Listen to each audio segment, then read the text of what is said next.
Hello everyone, welcome back to Rolling Solo. My name is Adam Smith, and this is going to be round 3, essentially, of the Founders of Gloomhaven playthrough. Now, there's one big thing that I just realized in this playthrough that and it doesn't really break anything that I was doing, but it changes the mindset and how I was building things, and I do apologize if this confused anybody, so I want to clear this up right away. First off, in terms of connected to or adjacency, apparently from what I noted, I was actually a little bit off, although it doesn't really phase me too much in how I built what I've built so far, because it allows me to build things how I want. But I was very much correct in that when we were talking about this, well, first off, we'll talk about resources traveling through other buildings. This gem could not actually have supplied the university because of the fact there's no clear path through it, through any other buildings to it. So in other words, in order to get this gem to land here, I'd actually have to build a road around to connect. It has to have a straight linking pattern that's connected to, which means it can be adjacent. The other crazy thing is that I didn't realize, and this is just my own fault, I can actually have these resource tiles be like right up against each other, or even right up against a prestige building. So I can actually have things like this sitting beside each other, and that would actually populate this.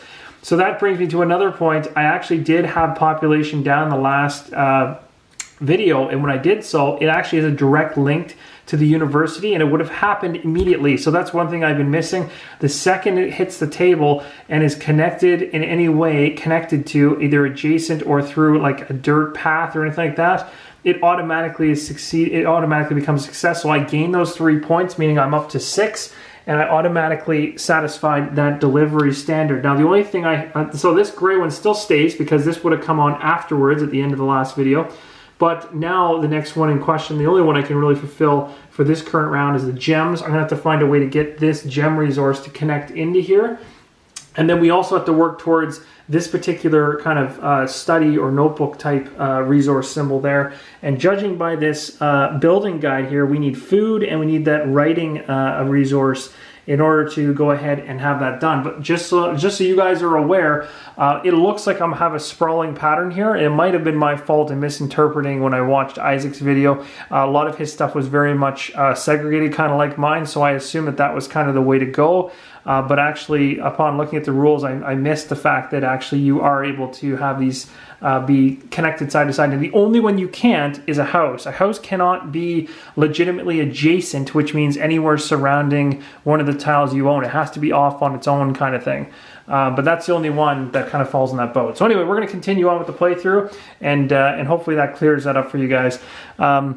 So like I said, one thing I do want to change though before I start this is I want to shuffle this one in because this is just a waste of space, and I want to make sure that that's kind of connected. It doesn't change anything, it's just a placement thing. We put this down the end of the last video. I just want to shuffle it in a little further so that we have more space here for future building. So that works out real nice. The only thing that kind of hurts me by doing that is my little path that I was trying to build to here gets a little bit longer. And that actually may or may not be a good thing, now that I think about it, actually. Shoot, do I want to... Now, if I do that, I need to get these...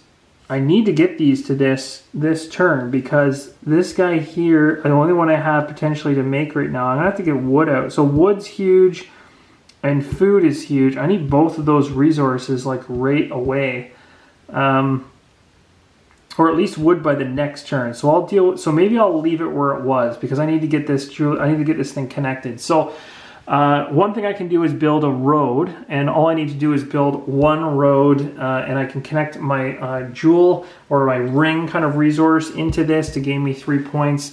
And again, sorry guys, things trickle back. So you'll notice there's 3 points if I was to connect this ring. I also would get the 1 point from here, so I get 4 points if I was to connect those together. So the more advanced prestige buildings actually can get you even higher points, which is pretty cool. So let's take a look at my hand of cards, which I've got a whole bunch of, and try to determine what the heck we should do. Now, the one thing I do have is I always have this build up to 4 road tiles connected to a stone resource tile. I can use this as long as it's all connected through the stone resource in order to expand roads as I want to, and I think that makes sense. So I'm going to use my showman as a follow action in order to be able to use my 1 meeple, which is available because of my wonderful house, to put it here and use a prestige action, or I guess it's a racial action, to build up to 4 roads connected to a stone resource tile. And again, that connected keyword means anything adjacent or orthogonally or diagonally as long as it connects back to this stone, resource, then I'm safe. So I'm gonna go ahead and grab 4 tiles in order to build some more roads, because we're just building roads like crazy here. And I'm gonna go ahead and actually, now this is where things get funny, because I know for a fact I need to get this jewel to connect into here so we can get rid of this token. So that's first priority. So let's go ahead and find a way to build the road so it's a straight connection. This kind of sucks because I didn't really want to have to do this. I'm wasting a lot of space by doing this movement, but it's the only way to get this through because of the way I've designed this. I've got this wall of buildings that are stopping this resource from getting to this side. So by building this pathway, it connects. And as of right now, I've actually delivered now the jewel to this location. So now we've got 3 of the 4 done. This comes off, so it's not going to come back to hurt me. And I also gain 3 points. So now I'm up to 9 points on the track. Okay, so that's good. That was a decent action. I still have 1 more remaining because it says you can build up to 4. And as long as it connects to this. So now the question is, do I want to do any other road building from where I'm at? Or am I quite happy with where I'm kind of sitting right now? I think I might be happy. I can't put that road right here because it doesn't actually connect back to this at all. So I'm just gonna not use that 3rd one.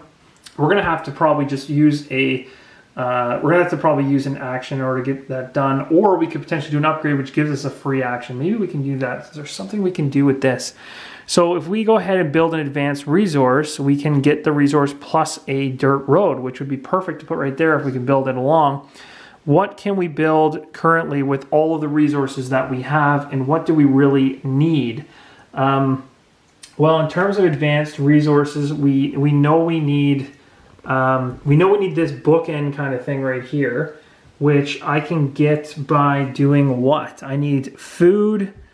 Okay, so those are basic resources. Advanced resources, I don't have food yet. I have gems. Population, so I have gems, this one here, which I already have jewelry for. I have population, which is this, and I have stone, which gives me brick. Ugh, none of those things are really useful for what I need right now, but probably food would be the one I need to eye up first. And the reason food would be important is because I can get to this, so I can satisfy this one eventually. So I should go after a food resource. So before I do this, I'm going to go ahead and use a trade action for its main ability, and I'm going to pay to bring to one of the food resources into play. So this guy, I can actually tag him, and I can actually put this food, maybe I'm going to put it right here, so that it's connected. This is a really good place to put it because it can kind of go out this way. I can send out the food that way, I can send it out this way, and it's already connected to this. So by connecting this to this, it doesn't satisfy it because I need the advanced version of it anyway. So that's where things are going to get a little bit interesting. But let me think, what else can I do here? Do I have the ring? Oh yes, right, the ring is what I'm going to be focused on this turn. So that's okay to put there. Later on though, in order to upgrade to the full kind of pot, delivery of resource, I need to get, what do I need to do that? I need food. So that's not bad. That's pretty easy. And how big is it? It's just this one here. So later on, I have to find a way to get this in there. And it'll likely, I could even build it like this. That would work. Yeah, that could work. So I should be okay. I should be all right. So we're fine with that the way it is. So that trade action now is done. And just to be sure I did everything, I got to pay money to import it. Did I pay my money? No, I did not. And I put it on a sand location, and sand is not sand, but coastal. So it technically costs me 2. Now, if I could find a way to put it on red, I wouldn't have to pay that. But then I wouldn't have, there's no way red's going to cleanly not pass through buildings to get here. So I'm going to have to just suck it up and pay the 2 to put it there. So this card is burnt.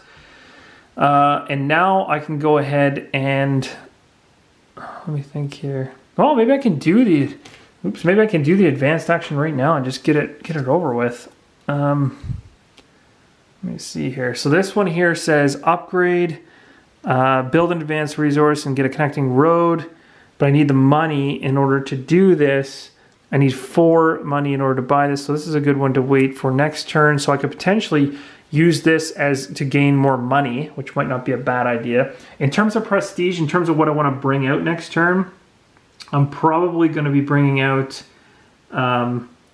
likely the Merchants Guild, I think, will be the one I bring out, I think. It's a little scary, though, because it's got some pretty advanced stuff on it. But I'm going in the right direction, so I think the Merchants Guild will be the right one, and it's free. So for this, I'll probably just do this and take... Actually, I'll build a road with this one, because we know we need the road. So I'll just do that for the road. You're going to build a road right there, which is going to connect my jewelry over here to this location. So now that satisfies that neutral claim token. So the jewelry has been satisfied. It's 3 points plus the 1 is 4. So now 9 goes up to 1, 2, 3, 4, up to 13 points. Okay, so we're slowly plodding along here. Now we've got these 3 cards left. We got a recruit card. What can we do? Do we have anything currently on the board that I can recruit? I can't recruit that. Do I have food? I do have food now, so I can go after the ringleader. Nice. So I'm going to go ahead and play this face up to recruit an advisor, gain a fleeting influence. Awesome.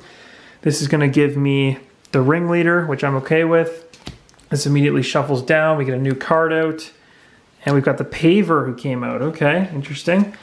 So this guy's got an ability, says build a person ability, then gain 1 temporary influence for each house you own. Oh, so if you go crazy with houses, if I was to get another house in a separate section of the game board, then I could really start building out some interesting stuff. So now I've got another card in my hand. This is great. You know what? Now that I'm thinking about this, I might be able to actually swing building a...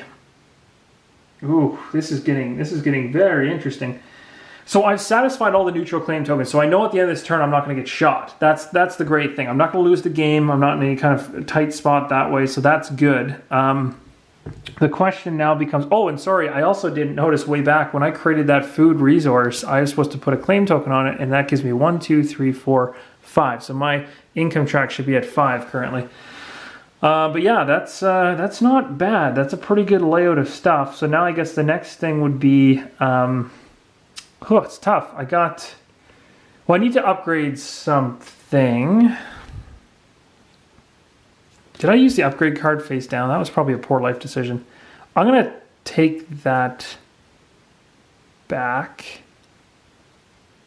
No. Yes. No. Yes. I don't know. Shoot. Let me think about this. The other thing too is, guys, is that one thing to note as well, and something I haven't really been talking about, is, and I totally messed up on this. So this is another mistake on my part. I thought this was an action, like a legitimate action when you complete like all the deliveries. It actually is corresponding to using your meeple on here. And I knew that from the beginning when I first started this whole playthrough. But for some strange reason, I looked at it and thought it was an actual individual action that you got when you completed something. So I apologize for that. Even at the beginning of this video, I think I even said it wrong.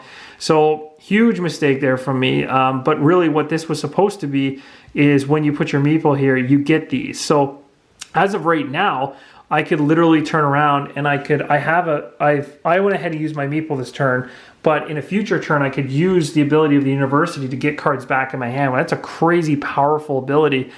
This one says gain 1 lasting influence for each adjacent prestige building tile. And so adjacent, like as of right now, I don't have anything adjacent to this one because it's connected, but it's not adjacent. So I wouldn't get anything. But if I can get some more things connected to this one that are prestige buildings, I can actually get some pretty sweet advantages there for that. So that's something to keep in mind as well. I do want to do the upgrade action. So I think I kind of messed up there. What I'm going to do actually is I'm going to take this, I'm going to kind of go back on something. Instead of using the upgrade as my one to get to use a follow action, I'm going to burn my construct one as the follow up action because I want this upgrade one back in my hand because I want to use it. And what I'm going to do is I'm going to spend both of the last advisors that I have for following actions to give me 2 more coins, of which they're going to jump me up to 4. And then I'm going to use the upgrade action, which allows me to build an advanced building and get a connecting resource road if I want, or like a road if I want it.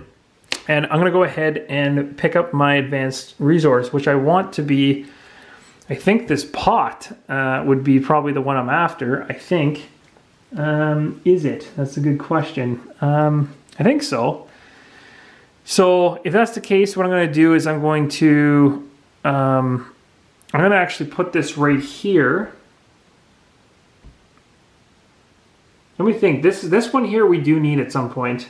But I'm going to wait until the next turn to get that one. What do we need for that one again? We need food in the right... Okay, I can get that done in the next hand. So for now, I'm just going to build this one right here. It's going to cost me 4 influence in order to do so. So I'm going to be spending all of my influence to build that. Or my influence, but coins to build that. I do get to put a claim token on there, and that's another resource for me. So now I got 1, 2, 3, 4, 5, 6. So my income now is at 6. So I'm trending up the track pretty fast here, which is great. Let's see. Yeah,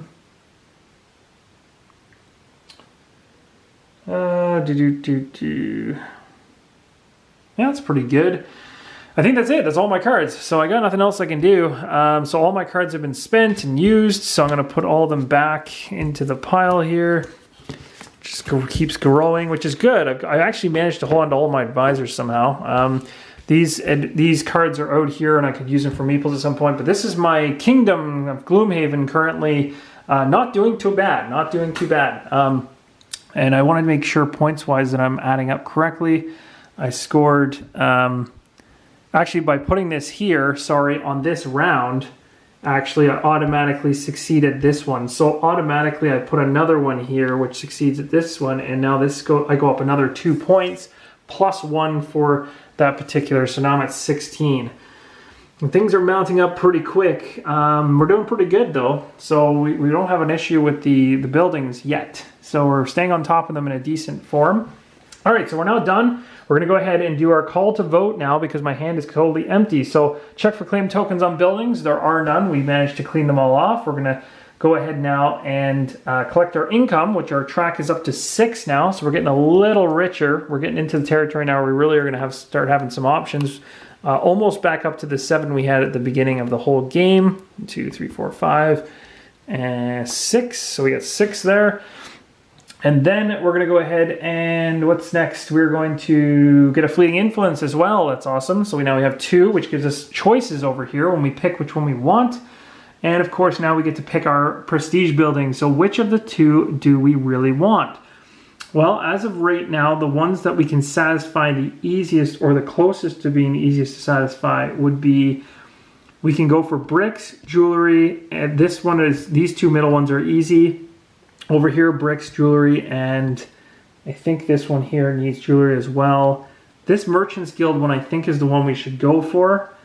So I'm going to go with it. I don't need, so basically my fleeting influence is going to be gone. I don't use it for anything. It gets discarded. I'm using the Merchant's Guild, so it's going to add to my pile of wonderful cards that I can potentially use something for. And then this token is going to go on the Merchant's Guild, which we're going to grab right now, and I'm going to connect this up. So where am I going to put this thing? So I'm going to have the Merchant's Guild go... now, this is the thing. The only rule about these prestige buildings is that... I'm pretty sure you can't have them adjacent to each other. Does that make sense? Gain lasting influence for each adjacent prestige building. Oh, maybe you can. Maybe you can. Okay, well, I'm gonna do it then. So I'm going to set it right like that. And by doing that, we go ahead and put our neutral claim token on it. None of these things are satisfied. Oh, actually, no, never mind. The second we put that on there, actually, this was satisfied by the jewelry. So we automatically satisfied this one. We get 4 points plus 1 is 5. So now we're going up to 21 on the track. And this token comes off. So we've already satisfied it before we even started our turn. So that's pretty cool. I guess it's cool. It could be a bad thing too, though, because now we got something else to worry about. So not doing too bad here. Okay, so pretty happy with that. Let's see. And of course, we add neutral tokens to all the other locations that don't have any on them. So this one, or that still have resources that need to be delivered. So this one does. This one needs one, and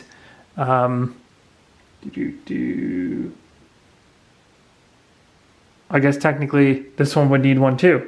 I guess depending on timing, I believe that would work like that. Like, yeah, I delivered to it right away, but it still requires something for the next round. So It's a little bit busy now. Now things are going to get a little bit tougher. I may or may not be able to succeed at this. It's getting a little bit more insane because the stuff it's asking for is a little higher up on the chain. So we'll have to see how I can handle that because the majority of these things I don't think I have yet. So it's going to be interesting trying to make all that happen in the next hand. So we're going to go ahead and put all our advisors back, put all our action cards down below, back into the trays.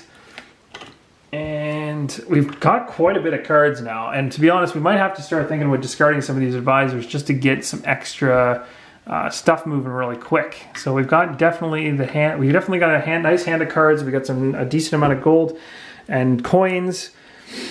And we've got options here in terms of the university and the temple and the merchants guild that could help us out as well. Yes, it's looking very interesting. I don't know if you guys see anything you think I should do, but if you do, please feel free to comment in the comments below. Let me know what you think I should do next. One thing I'm also thinking about is potentially building a bridge at some point and going over into section 2 so I can create another house and then get another meeple, create another house over here and get another meeple, meaning I can start using other abilities. We do have our work cut out for us. We definitely need this for the next turn. So, let me think here. We're going to need, let's see, yeah, we need this for the next turn. So this one here requires food and the writing ability. So we're going to have to get the writing ability out. That's going to be our top priority. If we can get that out, we can satisfy this one. For this guy over here, we need brick, and brick is created by getting people and stone, so we already have that. So we just need to basically create an advanced resource to get this one. So that's doable for sure. We may have to build it over here or something. I think brick, let me see what brick looks. Oh, perfect, brick looks like this. So we might even be able to build it like so, and then it automatically connects to this one, which is perfect. So that would work out really good. So that's something we can potentially look at doing next turn. So that one, these two would be safe. And then over here we need either wood or we need some type of silk, it looks like. Cloth, and I think cloth is a basic resource. No, it is not. So we have nothing to make cloth. So cloth, we're not even close to making any type of cloth fabric yet. We're super far away on that one, so that could be a problem. But we're going to really need to work on that. And then the wood, we're going to need wood. So wood is easy because I believe wood is a basic resource, but then we're going to have to work on getting ourselves that, we'll have to either put the calf or the gear into play next turn as one of these new resources to come in because we're going to need it. All right, guys, well, hopefully that gives you a summary of where I'm at and what I'm thinking. Hopefully you guys are enjoying the playthrough so far. There's a lot to think about, I can tell you that much right now, and it's very possible I missed things as I went through. This is one of my first times playing through this, so I'm doing my best to play by the rules. The rules are also a work in progress as well, and he'll probably likely change these as we go. I hope this gives you a good idea as to how the city of Gloomhaven can kind of form and stuff like that. It's quite fun, to be honest. So I'm really enjoying it, and I hope you guys are enjoying it too. So until the next episode, thanks for watching, and keep on rolling solo.